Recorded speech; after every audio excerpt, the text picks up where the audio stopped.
Hello guys, আমি এসেছি বর্ধমান জেলার অন্তর্গত অম্বিকা কালনার 108টা শিব মন্দিরে।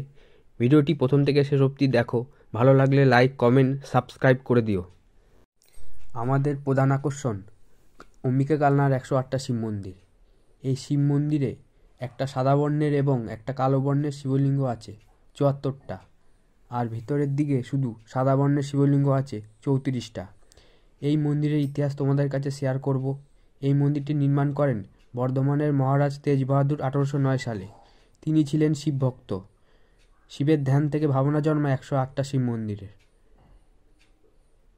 দেখতে থাকুন, সঙ্গে থাকুন। সৌরভ ঘোষ 2.0।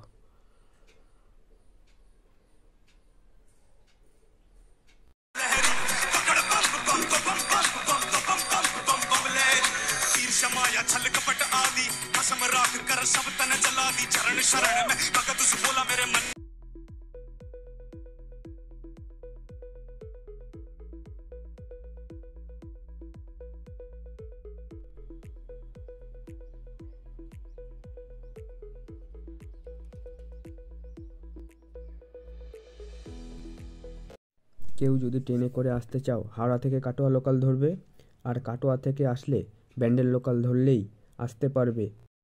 অম্বিকা কালনা স্টেশন থেকে নেমে 10 থেকে 15 মিনিটের রাস্তা। খুব সুন্দর পরিবেশ, তোমরা এই মন্দিরে আসতে পারো। এই ভিতরের দিকে সবকটা শিবলিঙ্গ সাদা বর্ণের 34টা আছে, আর বাইরে সাদা কালো বর্ণ মিলিয়ে 74টা শিবলিঙ্গ আছে। মোট 108টাই শিবলিঙ্গ আছে এই মন্দিরে। এই ঐতিহাসিক অম্বিকা কালনা 108টা শিব মন্দির অনেক পুরানো।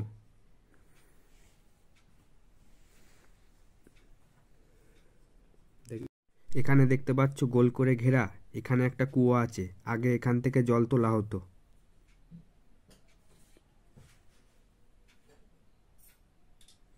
ভালো থাকবে, সুস্থ থাকবে, দেখা হবে পরের ভিডিওতে।